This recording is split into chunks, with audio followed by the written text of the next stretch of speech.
Assalamualaikum warahmatullahi wabarakatuh. Salam sejahtera buat kita semua. Semoga kita semua dalam keadaan sehat jasmani dan rohani, tidak kekurangan satu apapun. Amin ya robbal alamin. Oke, Mimin akan melanjutkan cerita Liontin Giok Naganya. Tapi seperti biasa, bantu dulu tekan tombol like dan berkomentar juga Tuan dan Nona. Terima kasih sesudah dan sebelumnya. Oke, mari kita lanjutkan saja ceritanya. Yes. Bab 2345 sampai bab 2348. Saat ini, grup gosip perusahaan langsung meledak. Semua orang bertanya pada Song Sin, apa yang terjadi? Song Sin tentu saja ingin tahu apa yang sedang terjadi, tapi sayangnya, dia tidak tahu. Selanjutnya, masalah tersebut menjadi misteri yang belum terpecahkan di perusahaan dan menjadi topik perbincangan antar rekan kerja selama beberapa hari berikutnya.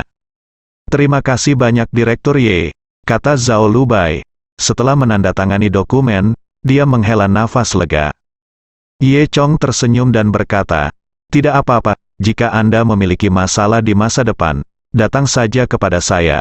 Jika Anda memiliki masalah, datang saja kepada saya. Setelah kejadian ini, beberapa orang di Departemen Pemasaran merasa bahwa Ye Chong sebenarnya bukan orang biasa. Selain itu, banyak orang di perusahaan juga mengubah pandangan mereka tentang Ye Chong. Banyak orang bahkan berpikir bahwa Ye Chong ini adalah orang yang berstatus tinggi, mungkin anak kandung dari seorang sutradara. Termasuk insinyur senior, mereka juga lebih menghormati Ye Chong. Gao Gong merasa meskipun Ye Chong agak kasar, dia menghentikan perilaku memancingnya yang biasa. Namun kemampuan dan kemauan Ye Chong untuk berbagi tanggung jawab dengan karyawannya memang cukup baik. Dengan pemimpin seperti itu, semua orang tentu saja bahagia. Di grup gosip Song Sin, seringkali ada diskusi. Saya tidak menyangka pemimpin ini cukup bagus. Ya, seseorang berkata kepada Song Sin, Xiao Song, saya tidak menyangka kamu akan mendapatkan hasil yang baik. Pemimpin kali ini, dia dapat berbagi kekhawatiran dengan karyawannya, dan dia juga mampu, dan dia benar-benar menjaga Zhou Bing. Zhao Yingying, sebaliknya, tampak seperti dia telah mengetahui faktanya setiap hari, dan berkata dengan cara yang sinis. Menurutmu dia orang baik seperti apa? Tarik dia ke bawah. Begitu. Dia melakukan semua ini hanya untuk memenangkan hati Zhao Lubai. Jika orang lain mendapat masalah, dia tidak akan membantu Wang Di. Dan kelompoknya juga tidak senang. Ketika Ye Chong mendekati Zhou Bing, mereka melontarkan banyak komentar sinis. Namun, pada akhirnya, Ye Chong membantu Zhao Lubai menyelesaikan pekerjaannya. Melihat ekspresi Zhao Lubai, dia sangat bersyukur hingga dia hampir berjanji padanya. Hal ini membuat Wang Di sangat marah. Mengapa kamu ingin bajingan Ye Chong itu menjadi pusat perhatian? Mengapa Zhou Bing bersikap seperti itu terhadap Ye Chong? Mungkinkah Zhou Bing menyukai Ye Chong? Kemudian, seseorang menemui Zhou Bing untuk mengujinya dan menemukan bahwa sikap Zhou Bing masih sama seperti sebelumnya. Tampaknya hanya terhadap Ye Chong, dia memiliki sikap memuji dan baik hati seperti itu. Hal ini membuat banyak orang di perusahaan semakin mengagumi Ye Chong. Kini, Ye Chong telah menjadi topik kedua yang paling banyak dibicarakan di perusahaan. Peringkat nomor 1 adalah insiden baru-baru ini di Macau yang melibatkan seorang wanita gila. Saat ini, wanita gila yang muncul di Aosheng benar-benar membuat panik masyarakat Aosheng.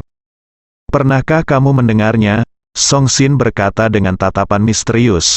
Wanita gila ini benar-benar aneh. Kudengar dia pergi ke kebun binatang di kota kita 2 hari yang lalu dan membunuh 2 singa. Apa sih? Merah jepit rambut yang diam-diam merekam video Ye Chong berkata dengan kaget. Singa-singa itu sangat lucu, tapi dia benar-benar membunuh mereka 2 lagi. Apakah menurutmu orang ini telah menjadi mesum? Tapi bagaimana dia membunuh singa itu? Seseorang bertanya dengan rasa ingin tahu. Song Sin berkata, oh, izinkan saya memberitahu Anda, singa di kebun binatang sangat lembut, seperti kucing, tanpa kekuatan menyerang. Selain itu, dikatakan bahwa setelah dia membunuh singa, dia juga membunuh seekor kambing Siberia Timur, lalu dipanggang dan dimakan. Benarkah? Saya tahu kambing Siberia Timur ini adalah harta karun taman. Konon hanya ada satu kambing di seluruh kota Makau, ya Tuhan. Ini gadis gila, ini keterlaluan. Akibatnya, anak-anak kita mungkin tidak akan pernah melihat hewan-hewan kecil ini lagi. Ngomong-ngomong, apakah kamu sudah menangkap orang cabul ini? Tidak. Dikatakan bahwa orang gila ini sangat kuat. Dia begitu kuat sehingga ketika dia sedang memanggang daging, dia ditemukan oleh petugas kebersihan kebun binatang. Ketika petugas kebersihan pergi untuk menangkapnya, dia menjatuhkannya dengan satu pukulan. Song Sin melanjutkan. Sekarang pamannya masih terbaring di rumah sakit. Ya Tuhan, ini mengerikan, kata si jepit rambut merah. Ngomong-ngomong, aku pernah mendengar laporan sebelumnya bahwa perempuan gila ini mengenakan pakaian yang sangat terbuka dan angkuh di jalan. Dia juga menyebut dirinya semacam raja. Dia datang ke sini untuk mencari seseorang. Aku tidak tahu siapa yang dia cari, untuk tidak peduli siapa dia. Siapa yang kamu cari, orang itu mungkin tidak akan beruntung. Hei, hal seperti ini sungguh mengerikan. Kuharap orang gila ini segera ditangkap. Jika tidak bukankah kita akan berada dalam bahaya sepanjang waktu, semua orang berkata satu demi satu. Sejak Wang Di dilatih dan apa yang terjadi pada Zhou Bing. Wang Di, Chen Yu, Gao Gong dan lainnya menjadi sangat jujur sekarang. Namun, mereka tentu saja tidak menyerah, dan mereka tidak tahu apa yang mereka rencanakan. Zhao Lubai telah banyak berubah terhadap Ye Chong sekarang, dan dia juga sangat berterima kasih kepada Ye Chong di dalam hatinya. Bagaimanapun, Ye Chong sangat membantunya. Ketika Ye Chong berada di berbagai kantor, dia secara alami mengagumi Zhao Lubai dan memandangnya secara berbeda. Hal ini membuat Zhao Yingying semakin tidak bahagia. Dia akan menjelek-jelekkan Zhao Lubai ketika dia tidak ada pekerjaan. Dia berkata bahwa Zhao Lubai sebenarnya adalah seorang wanita jalang teh hijau dan sebagainya. Song Sin, di sisi lain, sangat fokus mengumpulkan gosip tentang Ye Chong setiap hari. Lagi pula, orang ini sangat aneh sehingga dia bahkan bisa membuat orang seperti Zhou Bing bekerja sama. Song Sin percaya pasti ada rahasia tersembunyi antara dia dan Zhou Bing. Jadi ketika tidak terjadi apa-apa, Song Sin diam-diam selalu memperhatikan Ye Chong. Terkadang saat Ye Chong lewat, Song Sin selalu menatap Ye Chong secara diam-diam, dengan mata yang sangat aneh. Hal ini membuat Ye Chong sangat bingung. Kemudian pada hari itu, Ye Chong berada di kantor memeriksa status permainan neraka terbaru. Saat ini, Ruiz tiba-tiba menelepon. Halo, Bos Ye Chong, ini aku. Ada apa? Tanya Ye Chong. Sebelum dia bisa menyelesaikan kata-katanya, seseorang merampas telepon Ruiz. Saya hanya mendengar suara berteriak di telepon. Ye Chong, kamu bajingan? Bagaimana kamu bersembunyi di sini? Jika kamu memiliki kemampuan, keluarlah. Hampir setiap kata diteriakkan. Jadi Ye Chong harus jauhkan teleponnya lebih jauh dari telingamu. Kamu adalah, Ye Chong sudah mendengar suara pihak lain. Ye Chong, cepat keluar. Jika kamu tidak keluar, aku akan menghancurkan kotak ini. Ye Chong sudah lama mendengar bahwa pembicaranya tidak lain adalah Valkyrie dari Siberia Timur, Nelia. Sekarang, Ye Chong akhirnya yakin siapa yang disebut perempuan gila di Aosheng itu. Ternyata Nelia berangkat dari Siberia Timur ke Tiongkok dengan tujuan menemukan Ye Chong dan mendapatkan kembali garis keturunan naga ungu. Namun, dia selama ini tinggal di stepa Siberia Timur. Oleh karena itu, hal ini tidak sesuai dengan kehidupan modern, dan sama sekali tidak konsisten dalam hal berpakaian, kebiasaan hidup, dan perilaku. Itu sebabnya orang-orang di sini menganggapnya orang gila. Masuknya Nelia ke dalam kota memang menimbulkan keributan besar. Mengandalkan keterampilan pelacakan kuat yang dia warisi dari padang rumput, Nelia mengejarnya dari kota Hong Kong ke kota Makau. Akhirnya dia menemukan aroma Ye Chong dan mengikuti aroma Ye Chong ke hotel. Namun, ketika dia datang, dia tidak menemukan Ye Chong, hanya Ruiz. Nelia yakin Ye Chong dan Ruiz berada di grup yang sama. Karena dia berada di hotel dan mencium aroma kehidupan. Jadi dia mulai berkelahi dengan Ruichi. Riz adalah pendiri jalan kebajikan dan kebenaran, jadi dia tentu saja tidak takut pada Nelia. Namun setelah pertarungan kedua kubu, Riz akhirnya kalah dari Nelia tanpa ketegangan apapun. Jadi, Nelia memaksa Ruiz untuk menghubungi Ye Chong. Ruiz tidak punya pilihan selain menelepon Ye Chong. Hal ini menyebabkan apa yang terjadi kemudian ketika Ye Chong menerima telepon dari Ruiz. Ketika Ye Chong menerima panggilan itu, dia sangat terkejut. Namun, dia langsung mengerti segalanya. Sepertinya Nelia pasti ada di sini untuknya. Namun Nelia sepertinya belum paham cara menggunakan ponsel. Dia masih menyembunyikan beberapa Ye Chong di teleponnya. Setelah itu, Nelia berteriak ke telepon, mencoba mengeluarkan Ye Chong. Hal ini membuat Ye Chong tercengang. Dia berkata kepada Nelia, "Kamu bisa menemuiku jika kamu mau. Mari kita bertemu di pantai timur setelah jam 10 malam ini." Hotel tempat Ye Chong dan Ruiz menginap berada di pusat kota.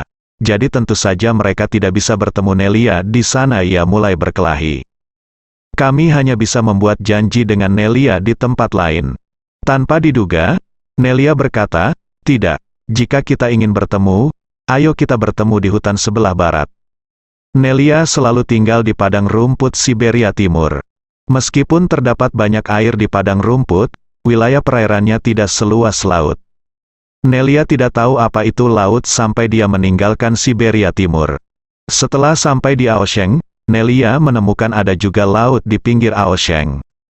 Tampaknya Nelia memiliki ketakutan alami terhadap begitu banyak air. Oleh karena itu, Ye Chong memilih untuk bertemu di pantai, meskipun hanya karena sepi di malam hari, dan tidak akan menarik perhatian siapapun jika dia bergerak. Namun, Nelia merasa pasti ada jebakan yang disembunyikan oleh Ye Chong di tempat seperti itu. Oleh karena itu, Nelia memilih tempat yang dia kenal. Dia juga telah tinggal di Aosheng selama beberapa hari, dan hampir bepergian ke seluruh Aosheng dalam beberapa hari ini. Dia akhirnya menemukan tempat yang tepat. Ye Chong berpikir lama sebelum dia menemukan di mana hutan di barat yang disebutkan Nelia berada. Ada sebuah kebun raya yang sangat terkenal di Makau dengan hutan lebatnya. Meski hanya pemandangan buatan, pemandangan itulah yang paling dikenal Nelia. Ye Chong memikirkannya dan menyadari bahwa tidak apa-apa bertemu di sana. Meskipun kebun raya ini terkenal, namun tutup pada malam hari, jadi tentu saja tidak ada orang lain di sana. Jadi Ye Chong setuju. Setelah menutup telepon, Ye Chong terus memancing di kantor seolah-olah tidak terjadi apa-apa. Itu hanya Nelia, dan Ye Chong tidak terlalu peduli. Dan Riz di sisi lain kurang beruntung. Tepat setelah Ye Chong menutup telepon, tidak ada suara di telepon. Nelia mengira Ye Chong bersembunyi di dalam dan berhenti berbicara. Jadi, dia menghancurkan teleponnya hingga berkeping-keping dan menginjaknya beberapa kali. Tetapi dia tidak menemukan Ye Chong. Jadi, Nelia mulai bertanya pada Ruiz, di mana Ye Chong bersembunyi. Ruiz hanya bisa berkata, dia tidak ada di sini, ini hanya sebuah kotak yang bisa berbicara. Bagaimana Nelia bisa mempercayainya? Di manakah di dunia ini terdapat kotak seperti itu? Dia mulai menyiksanya untuk mendapatkan pengakuan, membuat Riz menjerit kesakitan. Pada akhirnya, Riz tidak tahu lagi harus menjawab apa, jadi Nelia pun menyerah. Kota Makau, Distrik Barat, Kebun Raya. Pemandangan di sini indah, udaranya segar, dan terdapat berbagai pemandangan alam di kebun raya, serta pohon-pohon berharga yang ditransplantasikan dari seluruh dunia. Selalu ada musim semi sepanjang tahun, dan setiap musim memiliki pemandangan yang berbeda. Ini adalah tempat yang bagus untuk dikunjungi warga Makau. Ketika Ye Chong datang ke sini, hari sudah sangat gelap, kebun raya ditutup, dan tidak ada yang tersisa. Di bawah naungan kegelapan, kebun raya terlihat agak menakutkan. Ye Chong datang ke pintu, memanjat tembok setinggi 5 meter dalam satu langkah cepat, dan memasuki kebun raya. Kebun raya ini terbagi menjadi beberapa kawasan pemandangan, antara lain kawasan hutan hujan tropis, kawasan tumbuhan gurun, bahkan beberapa kawasan pepohonan yang berharga dan langka, kawasan rumput langka di belahan bumi utara, kawasan bunga langka di belahan bumi selatan, dan lain sebagainya. Pada hutan yang dimaksud Nelia berada di tengah-tengah kebun raya. Ketika Ye Chong tiba di sini, dia melihat sosok di malam yang gelap. Itu adalah Nelia. Nelia masih memakai kulit macan tutul. Moji terbuat dari kulit macan tutul. Ia hanya mengenakan celana pendek yang sangat pendek di bagian bawah tubuhnya, memperlihatkan sepasang paha perunggu. Dia bertelanjang kaki dan meletakkan satu kakinya di punggung Riz. Sebaliknya, seperti seekor binatang, dengan anggota tubuhnya diikat dan dilempar ke tanah. Dia diinjak oleh Nelia dan tidak bisa bergerak, wajahnya penuh ketidaksenangan. Nelia sedang menunggu Ye Chong sambil makan burger yang dia ambil dari suatu tempat. Melihat Ye Chong datang, Nelia mendengus dan melemparkan burger di tangannya ke tanah. Dia menunjuk ke arah Ye Chong dan berkata, "Akhirnya aku melihatmu bajingan lagi." Ye Chong melihat bahwa Nelia tidak banyak berubah. Dia tersenyum dan berkata, "Nelia, sudah lama tidak bertemu." Ruiz dengan cepat menatap Ye Chong. Dia bergegas dan berkata, "Bos, tahukah kamu orang gila ini? Ini wanita gila dari Aosheng, luar biasa." "Wanita gila itu? Apa? Kamu berani bilang aku wanita gila?" Mencari kematian, Nelia mengangkat acaranya alisnya. Dia menginjak Riz dengan keras lagi. "Yi Kuyue." Ruiz berteriak kesakitan. Tentu saja, dengan tingkat kultivasi Nelia, belajar bahasa hanya membutuhkan waktu 1 menit, sehingga dia sudah bisa berbahasa Mandarin dalam 1 jam pertama setelah datang ke Tiongkok. Ketika Ye Chong menyelamatkan Nelia kembali dari rawa hutan primitif, Nelia masih pingsan. Setelah Ye Chong menempatkan Nelia di istana Arthur II, dia pergi. Oleh karena itu, Nelia memandang Ye Chong dan berkata, "Sudah kubilang, jangan berpikir tidak apa-apa karena Ni menyelamatkanku saat itu. Kami akan membayarnya dalam 1 pukulan. Garis keturunan naga ungu adalah milikku di Siberia Timur. Aku pasti akan kembali." Ye Chong tersenyum sedikit dan berkata, "Bagaimana harta karun alam seperti keturunan naga ungu bisa dikatakan berasal dari Siberia Timur? Itu muncul di Siberia Timur kita, jadi tentu saja dari Siberia Timur," kata Nelia. Ye Chong tersenyum dan berkata, "Bagaimana kamu bisa mengatakan itu? Jika kamu menuruti pernyataanmu, garis keturunan naga ungu ini terbentuk di bumi, itu milik orang-orang di bumi. Jika aku mendapatkannya, tidak ada yang salah dengan itu. Kamu benar-benar, dia bajingan," kata Nelia. Ye Chong terus tersenyum dan berkata, "Bukankah aku memberimu banyak buku seni bela diri kuno dan ramuan? Hal-hal itu lebih berguna bagimu daripada garis keturunan naga ungu, dan itu bernilai 2 garis keturunan naga ungu. Aku hanya menginginkan garis keturunan naga ungu, dan barang-barangmu itu akan dianggap sebagai kompensasi atas kehancuranmu di Siberia Timur kami." Nelia berkata, "Cepat serahkan garis keturunan naga ungu, atau aku tidak akan sopan." Ye Chong menyentuh. Dia menyentuh hidungnya dan berkata, "Sepertinya tidak peduli seberapa murni seorang gadis, dia akan selalu tidak masuk akal." Dia mengangkat bahu dan melanjutkan, "Kamu tidak bisa mengalahkanku di Siberia Timur. Apakah kamu pikir kamu bisa mengalahkanku sekarang?" Nelia pandai pertarungan tangan kosong. Selama dia dekat, itu bisa berperan. Apalagi teknik pertarungan tangan kosong Nelia semuanya terinspirasi dari binatang buas dan sangat cerdik. Bahkan orang seperti Riz yang terkenal dengan kekuatannya pun bukanlah tandingan Nelia. Nelia mendengus dingin. "Kalau begitu coba, saat aku di Siberia Timur, aku terluka parah, yang memberimu kesempatan untuk memanfaatkanku, sekarang aku sudah pulih sepenuhnya. Apakah aku masih takut padamu? Oke, ayo. Beri coba saja. Biarkan aku melihat betapa kuatnya kamu tanpa terluka." Ye Chong berkata kepada Nelia seolah dia sedang membujuk seorang anak kecil. Nelia mendengus dan menendang Riz ke samping seperti bola. Kemudian, dia menjentikkan pergelangan tangannya, dan berlian hijau dan merah di pergelangan tangannya langsung terbang. Berlian hijau berubah menjadi lembing hijau, dan berlian merah berubah menjadi pedang. Nelia memegang lembing di tangan kirinya dan pedang di tangan kanannya. Kemudian, dia mengayunkannya dengan keras terlebih dahulu, dan lembing itu berubah menjadi lampu hijau dan melesat ke arah Ye Chong secepat kilat. Ye Chong sudah lama mengetahui gerakan Nelia dan tidak peduli. Ketika lembing itu mendekat, Ye Chong dengan tenang mengulurkan tangannya dan meraih lembing itu. Pada saat yang sama, Nelia bergegas ke depan Ye Chong seperti macan tutul. Dengan kilatan cahaya merah, pedang di tangan Nelia diayunkan ke kepala Ye Chong. Melihat pedang itu hendak memotong kepala Ye Chong menjadi dua seperti semangka. Di sisi ini, Ye Chong memegang lembing Nelia. Ketika dia ingin menggunakan lembing untuk melawan Nelia, tangannya tiba-tiba menjadi kosong, dan lembing itu menghilang. Ternyata lembing itu berubah menjadi permata hijau dan kembali ke gelang Nelia.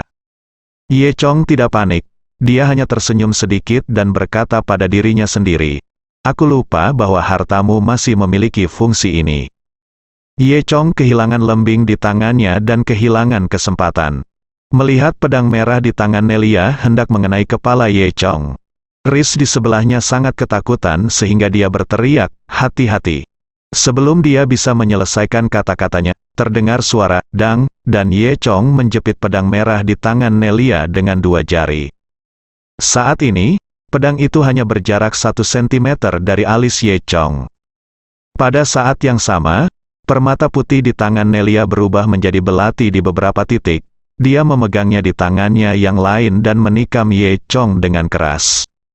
Ye Chong tersenyum sedikit, dengan tenang, dan semburan energi sejati keluar dari tangannya, menjatuhkan Nelia mundur beberapa meter. Sebelum belati Nelia menyentuh Ye Chong, belati itu dipukul mundur oleh Ye Chong. Setelah Nelia mendarat, dia sangat marah. Lampu merah menyala di tangannya, dan dia menebang pohon kecil setebal mangkuk di sebelahnya. Kemudian, Nelia mengambil batang pohon yang diasah itu dan melemparkannya ke arah Ye Chong. Kekuatan Nelia juga cukup kuat. Batang pohon yang tajam melesat ke arah Ye Chong, dan Nelia mengikuti dari belakang. Tepat ketika batang pohon hendak mengenai Ye Chong melambaikan tangannya dan menembakkan ledakan ki yang kuat. Seluruh pohon diubah menjadi bubuk oleh Ye Chong dan tersebar ke segala arah. Nelia juga tahu bahwa batang pohon tidak bisa membunuh Ye Chong sama sekali. Kopernya hanyalah tipuan, dan dia sendiri mengikuti di belakangnya, mengikuti dari belakang. Ketika Ye Chong baru saja memukuli batang pohon menjadi bubuk, parang Nelia muncul. Seperti kata pepatah, satu kekuatan lebih baik dari 10 skill. Meski Riz kuat, Nelia tidak hanya memiliki 10 skill, tapi juga 20 atau 30 skill, sehingga Riz tidak bisa mengalahkan Nelia. Namun, kecepatan dan skill Ye Chong sama sekali tidak lebih lemah dari Nelia, dan Ye Chong juga bisa menggunakan ki untuk menyerang, jadi Nelia sama sekali bukan lawan Ye Chong. Ye Chong dengan mudah memblokir serangan Nelia. Kedua pria itu segera bertarung bersama. Tiba-tiba, terdengar ledakan di bawah kaki Ye Chong. Untungnya, Ye Chong dilindungi oleh energi aslinya dan tidak terluka. Ternyata ini banyak jebakan yang Nelia buat di sini dengan permata ungu sebelum Ye Chong tiba. Saat ini, kaki Ye Chong penuh dengan jebakan, dan ada serangan Nelia di atasnya. Jika itu orang biasa, dia mungkin akan kalah dengan cepat. Meski skill Nelia bagus, hanya beberapa jurus saja. Pedang, belati, lembing, jebakan, dan serangannya secara bergantian semuanya sudah diperbaiki. Trik ini sangat mudah digunakan melawan mereka yang memiliki budidaya lemah atau binatang buas yang hanya memiliki kekuatan kasar. Namun, bagi Ye Chong, trik ini terlalu kekanak-kanakan. Setelah lebih dari selusin putaran, hutan di sekitar dua pria yang bertarung menjadi bobrok, dan bahkan tanah pun terangkat. Halaman rumput di tanah juga gundul, banyak pohon di sekitarnya yang patah di bagian pinggang.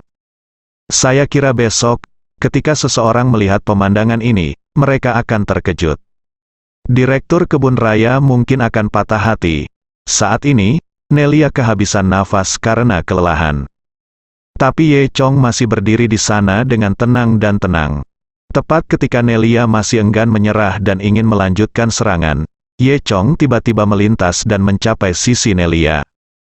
Kemudian, Ye Chong dengan lembut menepuk bahu Nelia, dan semburan energi sejati mengalir ke tubuh Nelia, langsung menahan Nelia.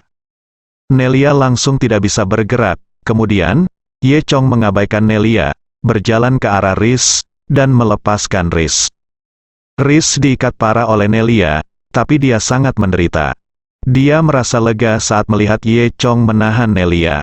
"Bos, Anda akhirnya berhasil menaklukkannya," kata Ruiz. Kemudian dia berdiri dan membersihkan dirinya sendiri. Segera setelah itu, Riz menggosok tangannya dan berkata, "Wanita bau ini, hari ini aku akan membiarkan dia melihat betapa kuatnya kebajikanku." Melihat penampilan Riz, sepertinya dia akan mencabik-cabik Nelia, dua bagian. Ye Chong memeluk bahunya dan tidak menghentikannya. Kulihat Riz mendekati Nelia selangkah demi selangkah, wajahnya penuh amarah. Nelia tampak sedikit ketakutan saat melihat pria jahat Riz, tapi dia tidak bisa bergerak. "Kamu, apa yang akan kamu lakukan?" Nelia bertanya dengan gugup. Riz mendengus dingin, "Aku ingin kamu tahu betapa kuatnya aku." Wajah Nelia menjadi pucat karena ketakutan. "Kamu, jangan datang." Riz mengabaikan ini dan berjalan ke sisi Nelia. Tepat ketika Ruiz hendak mengambil tindakan, Ye Chong tiba-tiba berkata, "Tunggu sebentar." Ruiz bertanya dengan rasa ingin tahu, "Ada apa?" Ye Chong tersenyum, menatap Nelia dan berkata, "Gadis macan tutul kecil, sekarang beri kamu kesempatan untuk jadilah bawahanku selama sebulan, dan aku akan membiarkanmu kembali ke Siberia Timur. Bagaimana kalau begitu? Kamu ingin aku mengikuti pengaturanmu dan menjadi bawahanmu? Bah, sebaiknya kamu bunuh saja aku," kata Nelia dengan marah. Ye Chong mengangkat bahu, "Oke, aku serahkan padamu, Riz." "Haha, oke." Riz bukan orang yang kasihan. Dia menggosok tangannya dan berkata, "Aku akan mencabik-cabikmu hari ini." Sambil mengatakan itu, Riz meraih kedua kaki Nelia, dan dia berteriak, "Jen, kekuatan untuk merobek orang menjadi dua, aku akan menunjukkan kepadamu kekuatan kebajikan." Sebelum dia bisa menyelesaikan kata-katanya, Nelia ketakutan. Jangan pisahkan aku akan menjadi bawahanmu, jangan pisahkan aku." Dia adalah Valkyrie Siberia Timur yang agung. Dia masih muda dan hidupnya masih sangat baik. Bagaimana dia bisa mati sekarang? Ye Chong terkekeh dan segera menyuruh Ruiz berhenti. Sebenarnya dia tidak ingin membunuh Nelia. Bagaimanapun juga, Nelia bukanlah orang jahat. Dan sekarang ini adalah masa sulit, jadi ada baiknya jika ada bawahan seperti Nelia yang bisa membantu. Kemudian, dengan pemikiran di benaknya, Ye Chong menghilangkan energi yang menjebak Nelia. Nelia segera bergerak bebas. Ye Chong berkata sambil tersenyum, "Kamu akan mengikuti kami dalam bulan ini.